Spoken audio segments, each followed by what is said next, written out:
Again, my name is Patty Frazier, and I'm currently serving as the treasurer for New York State PTA, and I am the designated officer also for leadership development and youth. Joining us also is Jane Harsha. She is our designated officer for the field. And I saw her sign in, and we'll probably get a chance to see her in a little bit. Bonnie Russell is working behind the scenes, helping us to manage the technology part of this evening, and certainly a great help in putting these web chats together. Our presenters tonight will be Pat Acertato, our field service, one of our two field support coordinators, Jackie Wilson, our bylaws coordinator, and Dana Welch, our membership and insurance manager from the PTA office. And then I'd like to just give a shout out to a couple of other people that have joined us. Our first is our New York State PTA president, Lori Zaman. Hi everyone, welcome tonight. I'm glad you all could make it. I know that Jackie and Pat and Dana are going to do a great job talking to you about bylaws and insurance and a hodgepodge of anything else that may be going on in your PTAs today. So thanks to Patty and Bonnie and Jane for organizing the web chat this evening. Thank you, Lori. Also joining us and sharing her time on another call, very important call with the governor's office, is our executive director, Kyle Belakapitsky. So if she's here now, she'll wave. If not, we'll catch her a little later in the evening. And then finally, I also want to introduce Rob Rihos, our newly appointed leadership development coordinator, who's joining us tonight. He's here as well. And so without further ado, I think we're going to go ahead and get started on our presentation for tonight. Okay, we've already received a couple of questions to our email address, so we're going to start with those. And I'm actually going to reach out to Pat Acertato to help us with this first question. The first question is about chairmen and a chairperson or chairpeople in a unit holding more than one position that is an executive board position. What is our guidance that we can give a unit about trying to expand the amount of people participating by avoiding appointing a person to two different hats, wearing two different hats, two different positions? Yeah, it's definitely not a good idea. You're better off to try to reach out and find different people to fill every position rather than having people doing double duty. Sometimes you can't help it, but you certainly should make every effort, because that also helps with what our topic is tonight, which is transition. That also helps for the future in moving forward in filling future positions, having people become familiar with your PTA in various aspects and being willing to move up when the time comes. So the more people you can bring in, the more sustainable your PTA is going to be. Thank you, Pat. Jackie, would you like to add anything to that? Just in particular, to be sure you have procedures written for any position that you're going to ask people to be a part of. And again, as Pat said, don't try to overburden by giving someone multiple positions where there might be a great deal of work or it might overlap. And certainly you have to think about your quorum, since the quorum for the executive board is the majority of the executive board. It's the majority of positions. So if you have 10 people serving in 20 positions, you would have to have at least 11 to have a majority, and that would mean 11 people. But if there are only 10 people, so you just have to be careful that you don't load up your executive board with positions and not have people to fill those positions.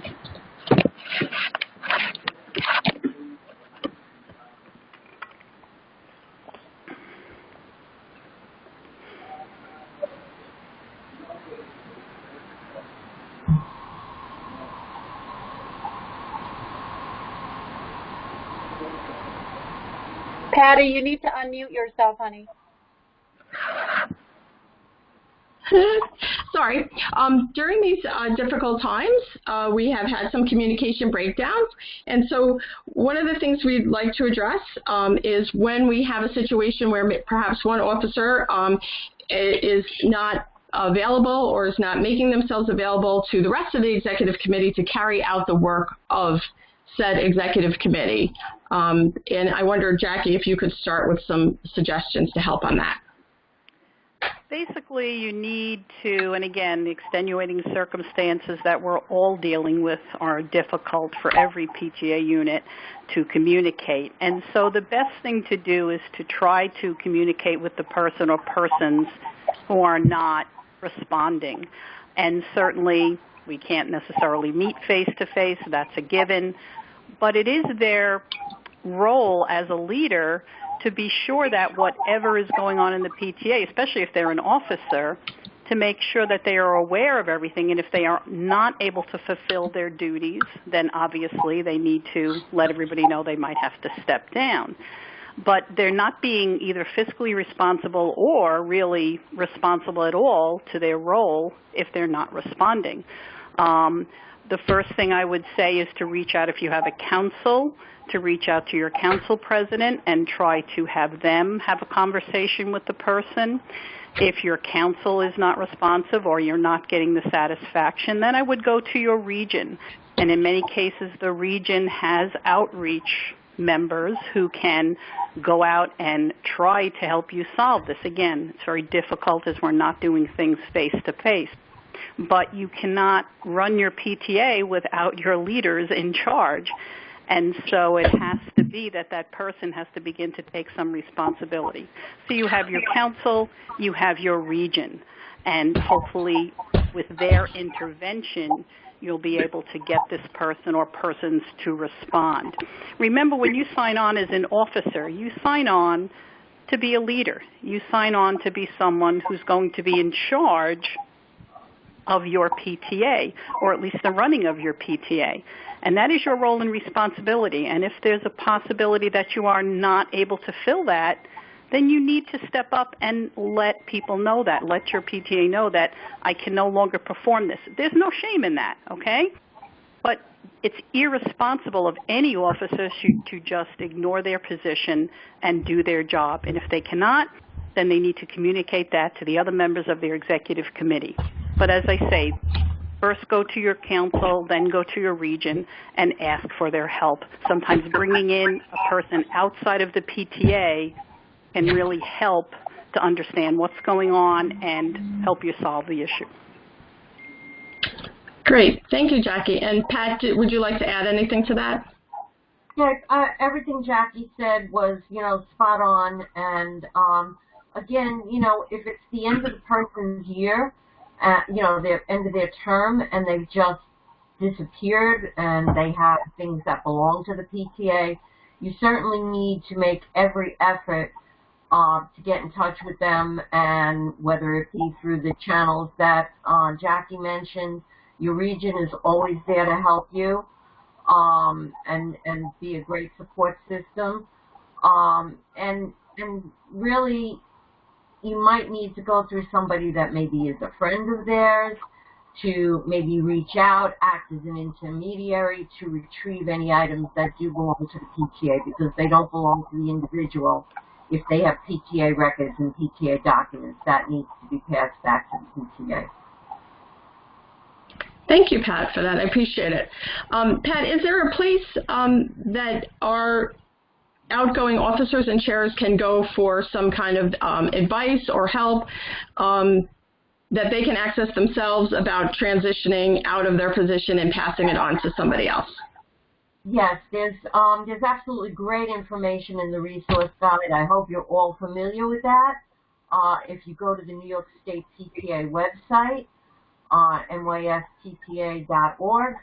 and go to click under Leaders, and then go to Resource Guide, and in section for President, in section 2, the President's Guide, on page 21, have it right here, is a handy little reference page called Going Out with Class. and it really outlines, there's a checklist there, what the outgoing president should do, what they should cover. And then if you're a member of the board or another officer, in that very same resource guide, Section 3, the PTA board, page 32, is another page, going out with class, and that's for chair people and board members. So the thing that I'd like to highlight in that is the very first line in going out with class for board members. It says the time to begin preparing for a smooth transition to your successor is at the beginning of your term. Document everything, write everything down. If you have procedures, update procedures.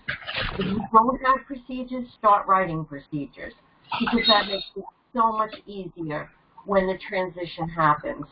So those 2 pages are invaluable when it comes to passing the torch. Thank you, Pat. Jackie, we just shared in the chat box the link to the transition checklist document. Would you like to speak to that? Sure. This document is now on the website. You can find it where it talks about the leadership chat from today on the web page. And it does go into a few things to do what the outgoing board should be doing, what the current board that's coming in should be doing, and overall. So as Pat alluded to procedures, that's extremely important because as a unit, if you don't have procedures, it's vital that you do. This gives everybody who has a role on the board information on what they will be doing during their time of office or service as a chairman.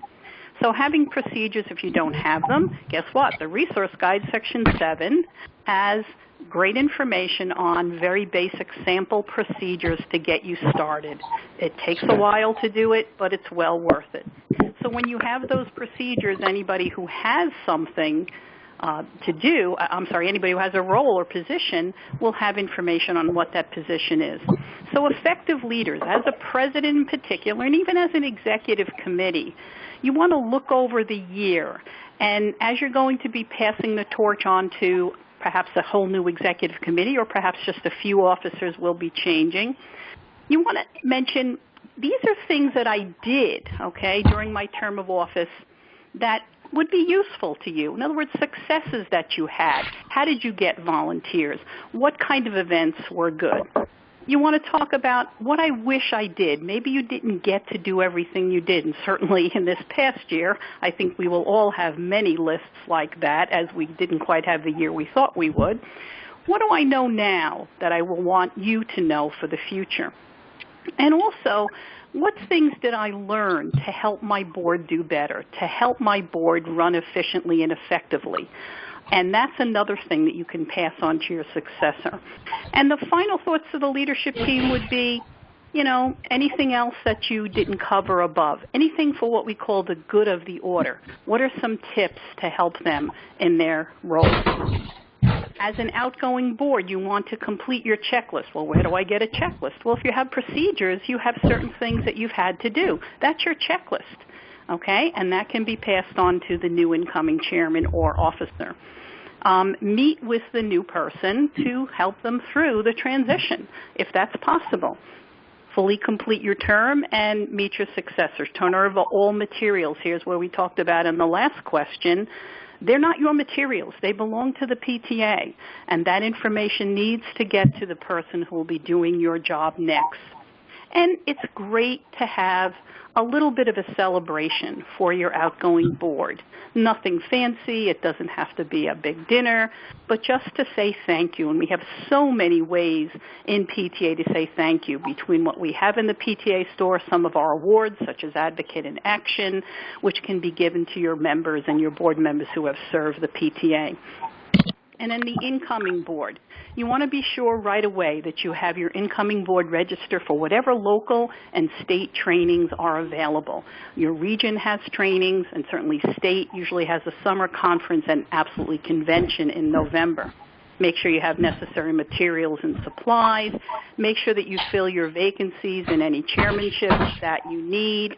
Work on goals. That's very important. Every year, if you go to school board meetings, you see that they have a list of goals.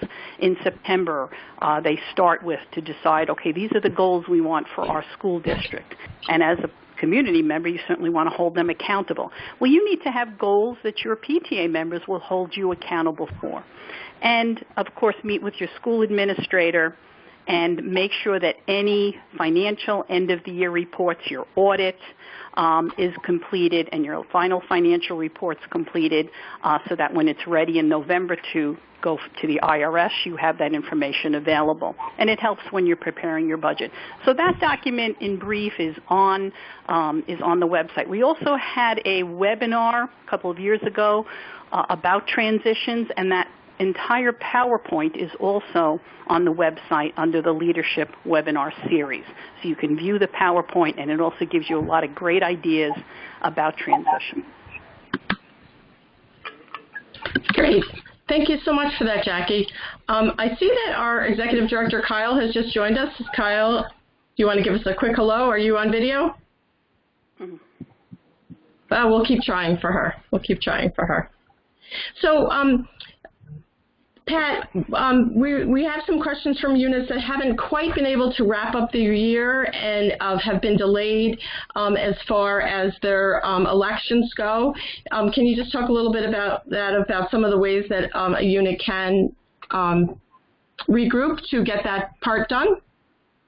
Well, they can certainly use a web meeting, a video meeting, but they have to be very careful when they do that.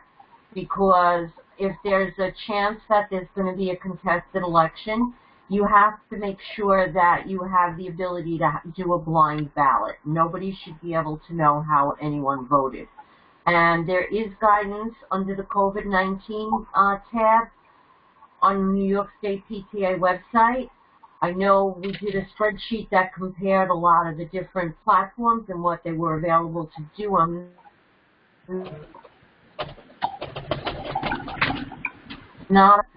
but if you want to email me support acertato@nyspta.org if you wanted to get that comparison, I do have that. And there are some platforms that will accommodate large groups, some that have fees, some that don't have fees, but they only accommodate smaller groups. So, you know, if you think there's not going to be any no contest, there's not going to be I can't talk. That you don't expect anybody to run from the floor. Certainly, if you have a prior notification requirement in your bylaws, you would know ahead of time whether you would need to do that or not. If nobody is running against the people that are nominated by the nominating committee, then you can just do a simple voice vote of yes or, you know, you don't take the no vote, you just say the yes. So anybody has would like that copy of that. If it's not up on the website, I do have that spreadsheet which could help you in choosing a platform. If you can wait, if the current officers are willing to stay in place and continue until you can hold an in-person meeting, you can do that as well. The only thing I suggest is that if you're doing any planning over the summer for the coming year, that everybody work together, the people that were nominated by the nominating committee with the current and outgoing officers, that everybody work together in a group. Thank you, Pat. I really like that last suggestion about everybody working together. Transparency is one of our most important things that we have right now as we kind of navigate through these times where we're working around and working with our bylaws and procedures. So, Jackie, do you have anything you want to add from a bylaws perspective on, you know, the delay of elections? Again, as Pat said, a live meeting is the best way to go, and obviously that's not necessarily the case unless we are back in school in September and can actually meet. The point here is to just document everything very well. So when you have a meeting, whether it be Zoom or Start Meeting or whatever platform you're going to have, make sure that you have it available so that everyone who wants to can be on that call or that meeting. That's very, very important. And that may not be the case in some areas of the state. So you have to be very aware of that, anybody who wants to. You have to have a membership list. You have to make sure that only members are attending this meeting, and especially if it's an election meeting, it's an association meeting. So therefore, all members of your PTA are eligible to attend. And then, as Pat said as well, make sure whatever you're going to use, if you have to have a virtual election, that again, we need to be aware that there may be mistakes made. It's going to happen. And make sure that you have informed all of your members, this is what we're going to do. We're going to do it to the best of our ability, and we'll make sure to document everything, the results, the minutes of the meeting, et cetera, so that you always want to, as Patty mentioned, have transparency there to make sure that everybody knows when you're doing it, why you're doing it, how you're doing it, and that it gets done properly. It's a very difficult time, and we hope that people would have the patience to realize that you're doing your best. And Patty, could I just add something to that? Yes, and then we're going to go to Jane. Okay, Jane, you're up after Pat.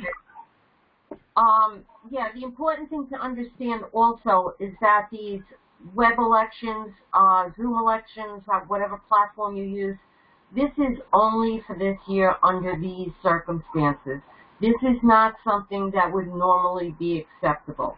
It's because of the way things are right now and not being able to meet in person.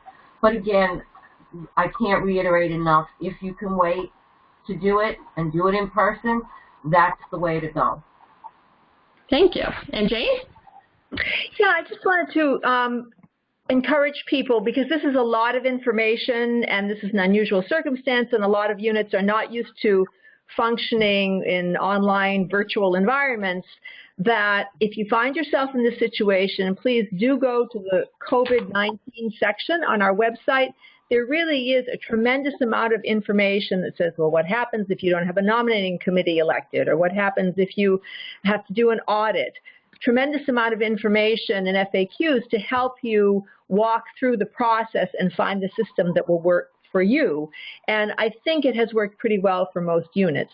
The main point is to try to hew as closely as possible to the guidelines and procedures that we have normally, what's laid out in the resource guide and your bylaws and your procedures, and to act in good faith. And I think if you do that, generally things work out okay. Thank you, Jane. Okay, Pat, if you could help us with our next question. I am a co-fundraiser for one PTA and the vice president of programming for another PTA, and I'm just wondering if there's a database of sorts that we can access for ideas for activities and events. Well, I do believe on the New York State PTA website we have links to the various vendors that have been at convention. I'm not 100% sure of that. I probably need Dana or Lori or somebody to jump in on that one. But I do, and certainly if you attend convention or if we have a virtual convention, there's certainly a lot of vendors that will be participating in that. The National PTA website. Your region may have information. Usually when they have their annual meetings, they have some kind of, again, you're talking about fundraising, so you're looking for those types of vendors.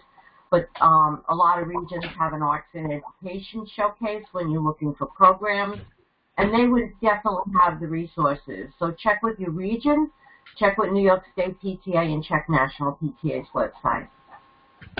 Thank you. Jackie, would you like to add anything for that? The only thing I would make sure is whatever vendor you're using, sometimes they sound too good to be true, especially if you're just searching the web. So by looking at vendors that are sponsored by your region or the state or national, you know that these are vendors that are reputable, that they will make sure that they will give you the best deal in terms of what monies you get back and make it easiest for your PTA to run the fundraisers. So don't always go out there and look for the one that sounds like it's going to be the best.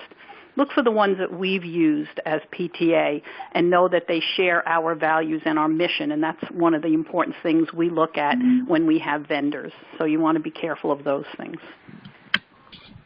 That's great, Jackie. And I'm going to just segue into this next question, and if you could continue on, because it's somewhat, I think you'll be able to roll this through the bylaws and your experience. And when we are doing a fundraiser as the New York State PTA unit, are we allowed to split the profits with another organization?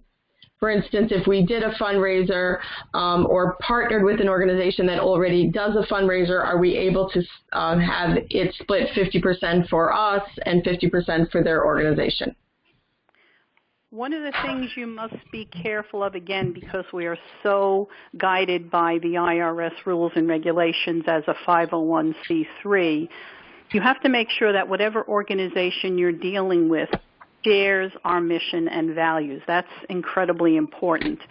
So I would definitely look into the organization. Patty as treasurer can certainly help you with whether or not that organization is considered a like organization in what we speak of. For example, if it's an organization that, supports vaping, for example, that's one of our positions that we are totally against. So you never want to deal with an organization that does not share our values. And that's the only way, really, that a 501c3 can have profits go to another organization if they share the same mission and values as PTA. So it's very important that you look up that, do some research, ask your region, ask your state people whether or not it would be an organization that would be acceptable as a partner. We have many, many educational partners, and many of our vendors are as well.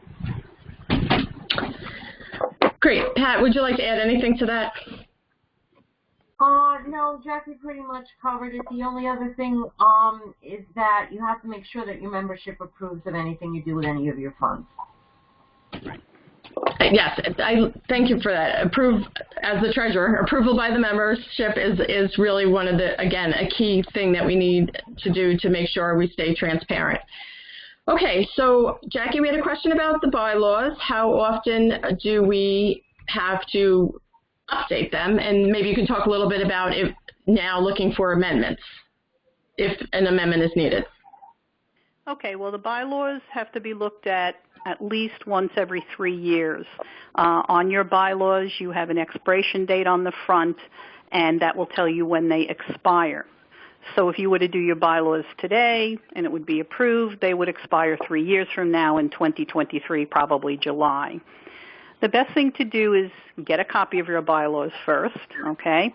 If you do not have a copy, you can go to your region director or their bylaws or the region bylaws chair, and they can obtain a copy for you. There should always be copies of the bylaws at every meeting. President should have one, secretary should have one, and they are always available to any member of your PTA. You don't have to give out all the copies to everybody, but if somebody would like to see them as a member, they have the right. The important thing about bylaws is to make sure that they fit your organization.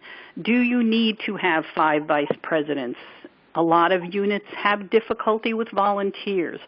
So keep the number of officers that you have to the number that you know you can sustain. 3 is the minimum: president, secretary, treasurer. Beyond that, you can add officers as needed. Do you have council delegates? If your unit is part of a council, you are entitled to council delegates. Be aware that this is your voting power at the council. Don't just ignore and say, well, my president goes to the meetings, we don't need anybody else. You should always add council delegates if you belong to a council. In addition to that, you can add a historian as part of your board. You can add the past president.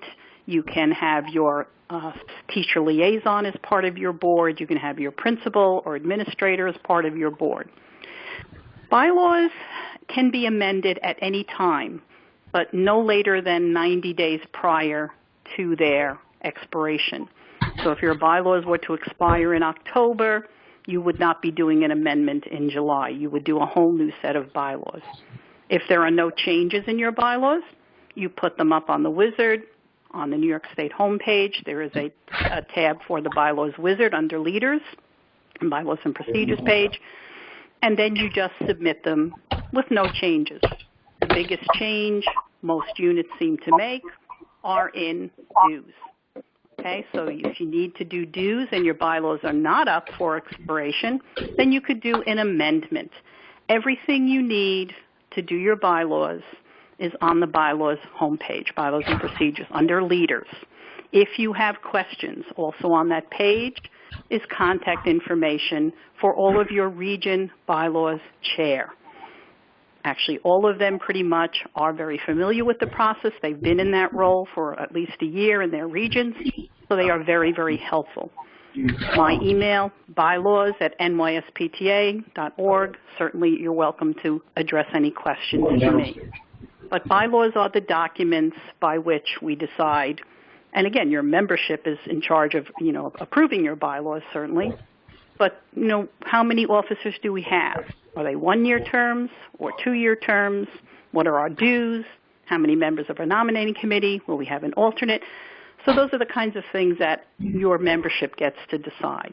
So look at your bylaws. When you go back to your unit, see the expiration date, contact your region bylaws chair, and or the supporting documents on the New York State website. It's a very I wouldn't say easy, but it's a very non-cumbersome process. Let's put it that way. Thanks. Jackie, I have 2 quick follow-up bylaws questions. One, just to confirm, so when it's time to update your bylaws and they've gone through a review, even if there are no changes, does the membership still have to approve them being put forward with no changes? Yes, absolutely. Okay. You need so regardless of changes, yes. No. Yes. A motion has to be put up at your general membership meeting. We are putting, make sure that it's 30 days prior to the meeting which you'll approve your bylaws. We have made no changes, et cetera, and then they would come up for a vote. I make a motion to approve the bylaws as presented and with no changes or not. So even if you're not making any changes, it's just a way for your membership to know that these are the things that have been working for us. We want to continue that. And as I say, probably one of the most contentious things you'll vote on is whether or not to have co-presidents and whether or not to raise the dues. So those are things your membership should be aware of. And when you present the bylaws to the membership, they have the right to say, no, we don't want to charge 10, let's charge 12, or we want to charge 8, whatever the case may be. But they do have the right to see what it is you're proposing, whether it's the same or whether you have changes that are being made. So yes, 30 days prior notification, 2/3 vote of your membership at the meeting, a general membership meeting. Great. We're loving these bylaws. So I still have 2 quick questions for you. As we know right now through the pandemic that some units have had expired bylaws. What happens now? Okay, as soon as possible, we ask that you get your bylaws. You can actually get the process going now. It's all done online. So you can get the process going now so that at your first live meeting of the year, or if you're going to have a Zoom meeting or a START meeting, you can present them to your membership at the first meeting of the year, and then they would be expired. We obviously have given all units the opportunity to take some time with this because of the limited ways that we can meet. But it is imperative that as soon as you are able to get the bylaws together, as I say, you can have them in process right now. You can have them all ready to go for your first meeting or your first live meeting, whatever it is, and then let them be approved. The process is not difficult. We have a lot of information to help you. So I would say do the process now if they are expired, and then moving forward at your first meeting, make sure it's on your agenda as the approval of the bylaws are on your agenda. Great. So, Pat, I'm going to ask you this next part of a bylaws question. So the membership system has opened already for the 2020-2021 membership year. Is it too late for a unit to decide that they would like to increase their dues? Well, again, that would be a bylaws change, as Jackie said. So they would have to take a vote of their membership, make an amendment to their bylaws. So again, they could, do that by a virtual meeting. They could do that by, if they want to get really creative, have an outdoor meeting with social distancing, depending on what phase they're in. But again, they would have to meet the criteria that Jackie previously outlined to do an amendment. They couldn't just arbitrarily decide to move forward and raise their dues. Okay, and then Jackie, just to follow up on that, if a unit is deciding now to make a change in their dues amount, how long does the whole process take again? If we decided at a meeting tonight that we want to put that budget amendment forward, how long is the process now? Well, if you approve them, let's say at a meeting this week, they would then have to have the signed cover page sent to their region bylaws chair. The region bylaws chair would look over everything, make sure that everything was good. They would then approve them, send them on to me as bylaws coordinator, and then I would approve them, and then your bylaws would be sent to whoever initially did the wizard. That email will go to that person, and it will be stamped and approved with the new date. And then at that point as well, I go in and I change the date on your Member Hub page so that it's up to date, and I can go in and change your membership dues as well. So if you were to do it today, you would have that up there, provided that you get the signed cover page. That's the important piece to your region bylaws chair. They will not approve it without that. It could happen in a matter of 2 weeks or less, depending on yourself getting that cover page into your region bylaws chair. And we've made it easy because now you can email it or fax it to them, so you don't have to send them a hard copy. Excellent. Thank you so much for that. So, Pat, I'm going to jump back to you for our next question. Can we still continue, even after all restrictions are lifted, can we still continue to hold virtual meetings, both executive committee board meetings and general association? If we could just touch on all three of those.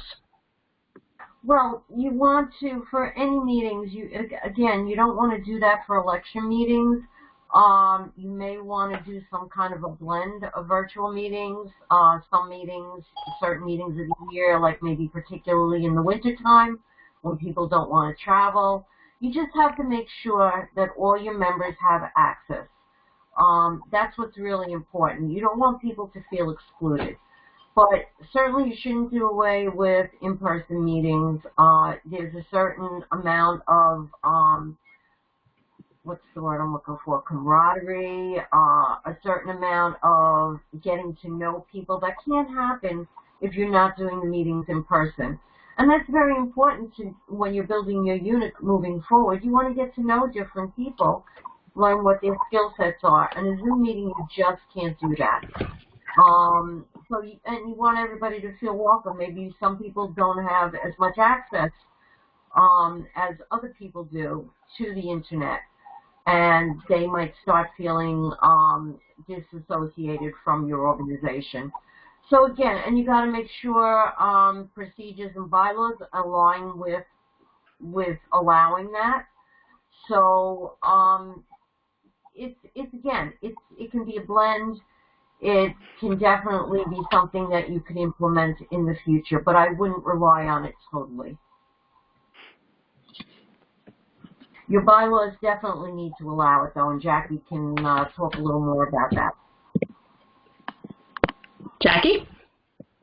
One of the items that we're looking to include, since we do allow in the New York State bylaws meetings by conference call, is to make sure that in the unit and council bylaws we have that clause in there as well, unit, council, and region, I should say, bylaws. So we plan on adding that to the bylaws pattern. That would not be something that you as a unit would add. That would be in the bylaws pattern. So since it is allowed in New York State, according to our bylaws, it should be also allowed at the unit and council level under the proper conditions, of course. Thank you, Jackie, for that. Our next question is about good standing. And so if you could maybe give, just a review of what it is to be in good standing, and any, we could talk about any constraints that a unit might have in being in good standing during these difficult times, maintaining their good standing. That's me, Patty, yes? Yes, please, Jackie. Just a brief. It doesn't have to be. Right. The items that a unit needs to have in order to be in good standing, you need to have at least 25 memberships paid. You need to have bylaws that are up to date. You need to have IRS status that is not revoked. You need to have paid your insurance, and you need to have your officer information updated as soon as possible after your officers are elected. Any one of those can lead you to not be a unit in good standing, which there are consequences for. One of the most important, I think, is that you are now not allowing student awards to be presented from New York State to your students, such as the Jenkins Scholarship, the Stanley Marcus Humanitarian Award, or teacher awards such as the Gazzola Fellowship. Your membership would not be available for those your students. Reflections, things of that nature. So it is important that you keep those items in good standing, up to date. If you need any assistance, your region certainly can help you make sure that you are not delinquent in any of those areas. Thank you for that. And Jackie, am I good, Jackie, or I'm sorry. No, I said I think I got all the areas, right? Yeah, you did. You did a good job. You did, yeah. Yeah, and of course, certainly the member hub is the important part of getting the officers out there, because we're going to, obviously, our state communication is starting, so we want to make sure that we get the right information to the right people. But I just need to jump back on the virtual meetings as far as being in our bylaws. It's not currently in the bylaws, but is it going to be added, and what is the time frame for that? Well, currently we had put out guidelines with the COVID that we were allowing it, if you remember, when that came out. So at current time it is. We have a bylaws amendment that should be going to the membership at convention this year regarding the use of virtual meetings, et cetera. It's going to expand what we currently have in our bylaws. Once that is approved by the membership in November, then we can, through the help of Dana in the office who helps us with the bylaws, put that into the unit, council, and region pattern, and then that page would be sent out then to all leaders, all presidents, to make sure that they could just add that page to their bylaws or replace that page in their bylaws, if you will. And because eventually as you change over your bylaws, it will happen, but we want to make sure that everybody has that information. So we're looking to pass that at convention in November, and then at that time it would go into the bylaws patterns of the unit, council, and region. Thanks. And Pat, as a follow-up to that, can you just kind of cover who should be at convention to vote on something like that? And when, with the transitions that are happening, when the decision should be made to have a unit be able to send somebody to convention? In other words, do they have a person identified, the funds? If you could share that with everybody. Well, certainly they should have, first of all, they should have budgeted it in their budget. They should have funds to send send people to convention. And again, it depends on how much money the unit or council has, how many people they'll be able to send. It also depends on the delegates they're allowed. You're allowed the president plus one voting delegate for every 100 members. So if you have 200 members or 210 members, you would be allowed the president plus two other people to go and vote at convention. And convention is really, really important. There are so many wonderful workshops. I can't even begin to tell you how wonderful convention is. You need to experience it. People go back so energized after convention, because a lot of times we get bogged down and we think we're the only ones that care, and we're the only ones that are interested in doing what we're doing, and we're the only ones who are, our little cocoon of our own PTA unit or school district, and we don't realize how many amazing advocates are out there across the state. And you come back from convention so energized, and it's so important. The workshops are always amazing. You learn so much. And it's just a fantastic thing to go to. I always recommend that people budget for it and that they send as many people as they can up to the delegates they're allowed. And then, Pat, just to jump back to what we were talking about with good standing, so we do, want everybody to enter their new officers on Member Hub. So how should we be handling that aspect of it for the units that are delaying their election? If they're delaying their election, obviously they can't fill anything in yet. We've actually been talking to Dana Welch. Is Dana on the call? Yes, she can jump in. She can jump in with you. So yeah, she can jump in because she's the Member Hub queen, and I know we are making allowances because we do understand that many of the units have not been able to have their elections. So Dana can give a little more update on that. Yes, in Member Hub, I would definitely go with Pat's suggestion and not enter the officers for the 2021 year until your elections are held. And the way that we're going to handle communications to officers through Member Hub during this time is to actually send our messages to both the 2019-20 and the 2020-21 officers over the summer, just to make sure that all the officers that need the information are getting the information. And we will put a disclaimer at the top to let people know that they may be receiving the information when they've already updated their officers, and just to bear with us while we work through this transition because of the COVID pandemic. So that would be my suggestion. Thank you. That sounds great. So we have some questions just jumping back to programs. So we had a question about virtual programs, and I know we talked, we had some suggestions earlier that you offered, Pat. But can you cover if people have questions on a particular thing, like they have a question about literacy or if they have a question about the arts, how helpful can we be at New York State PTA to offer suggestions? Well, they definitely, we have chair people at each of at the New York State PTA level, but their regions also have chair people that cover all those various things, programs, literacy, PARP. I know there's questions about PARP, arts and ed. The regions are an amazing resource. New York State PTA is an amazing resource.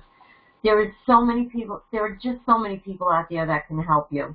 And there's workshops that we hold during the summer, again, a convention, and whatever area you're tasked with or that you need information on, there's a workshop, there's information, and there are people there who are going to help you. Great, and their contact information is all on the state website? Yes, on the NYSPTA website, nyspta.org for the state, and for the regions, it should be on your local region website. Excellent. And now our Executive Director, Kyle, would like to chime in about virtual programming. Kyle, do you need a drum roll?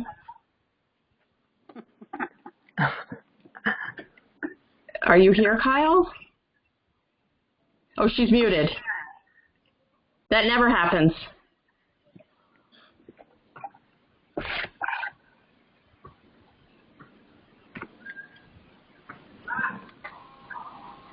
Bonnie, are you able to help her?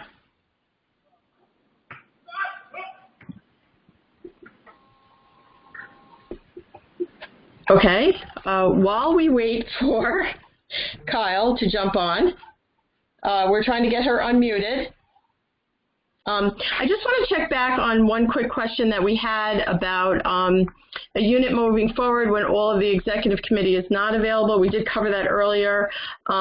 We want to just refer everyone again to their region directors for assistance, but if anything else has come to mind, Pat, about that, if you wanted to jump in again, if a unit feels that not their officer, and in this case the president, is not able to be fulfilling their duties, what should the other officers, what can they do, what should they do? Again, they should definitely try to every human effort to reach that person, enlist the help of their council president if they have a council, enlist the help of their region to assist them. Depending on what region you're in, Some regions have associate directors and assistant directors. There is someone assigned from your region to assist units with unit issues. So when you contact your region, they'll be able to connect you with that person. Again, trying to reach the person through possibly a friend. If your principal is willing to help, to enlist your principal to maybe make a phone call and say, you know, you need to pass everything on. You need to, so that the PTA can continue to operate. Worst case scenario, if it's a matter of conducting business, of holding a meeting, your bylaws outline what happens if the president is unavailable, how many people are needed to call a meeting. So all of that is there in your bylaws, and if you have procedures, it should be in your procedures. That would be the way to go. But I would say if you're really, really stuck and you've tried everything humanly possible, reach out to your region for assistance, because they're the ones that can really help you out. Thank you for that. Thanks for checking in. Okay, so Kyle is still working virtually, muted. So she's putting in some ideas in the chat box. So I hope everyone gets a chance to take a look at the chat box to see some of the things that are up and coming for New York State PTA in the virtual realm of being able to offer programming to our families. So we're coming. We have a couple more questions that we have to do, but just because we're coming close to the end, I just want to remind everybody that our chat@nyspta.org email address is open all the time.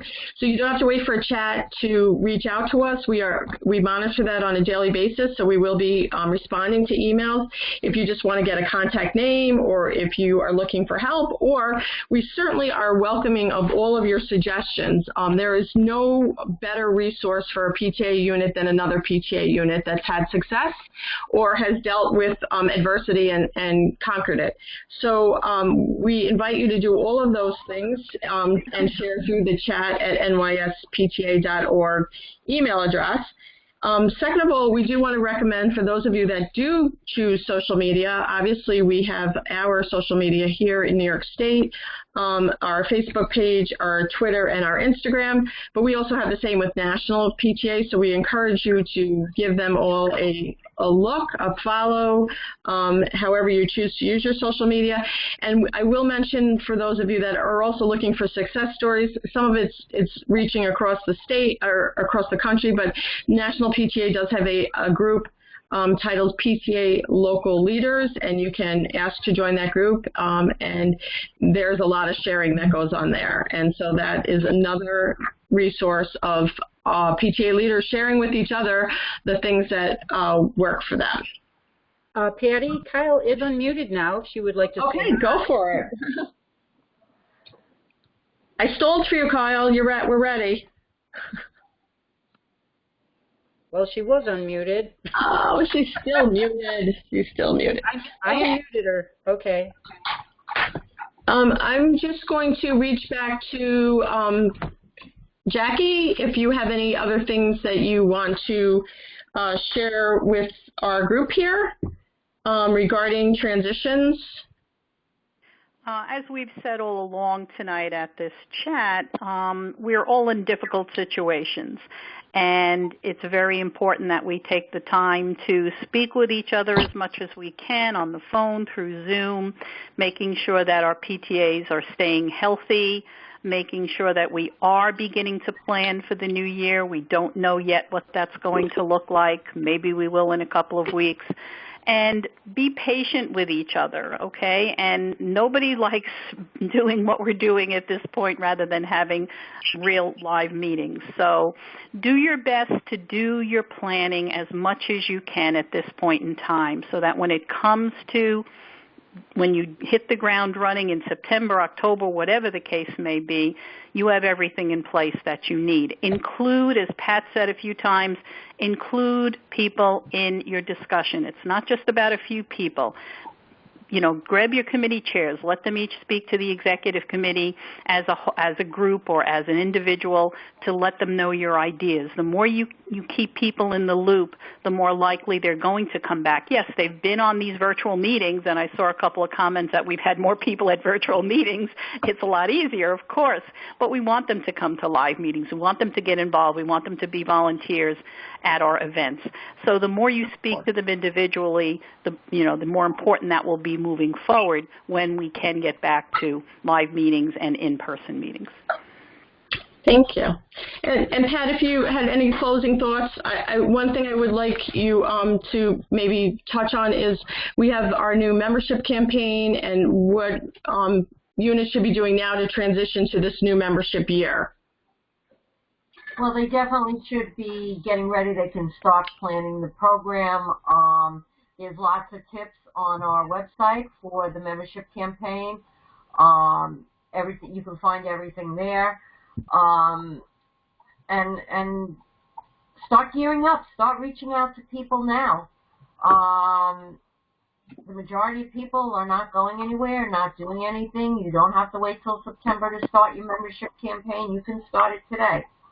But just going back to everything we've been talking about tonight, I really would like to just remind everybody that you have to start at the beginning. From the beginning of the year, start planning for the transition at the end of the year.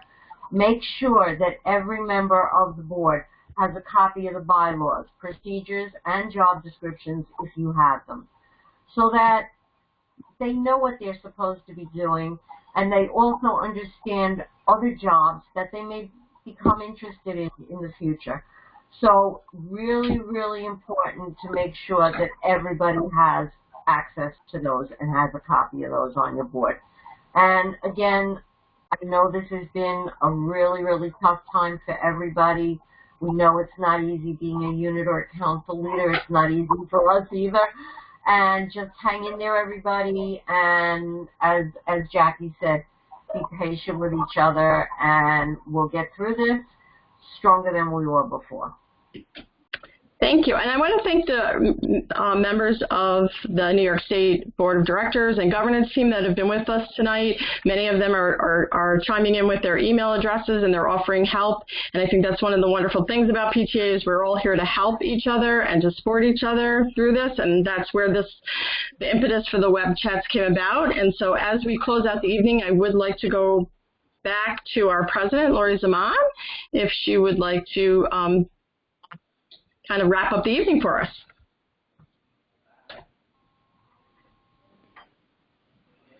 Can you guys hear me? Yes. Hello? Okay. So thank you all for coming tonight. Thanks to all of our presenters, Jackie and Pat and Dana, and our behind the scenes with Patty and Bonnie and Shane. We really appreciate all that you guys are doing for the unit leaders out there in the field and our members.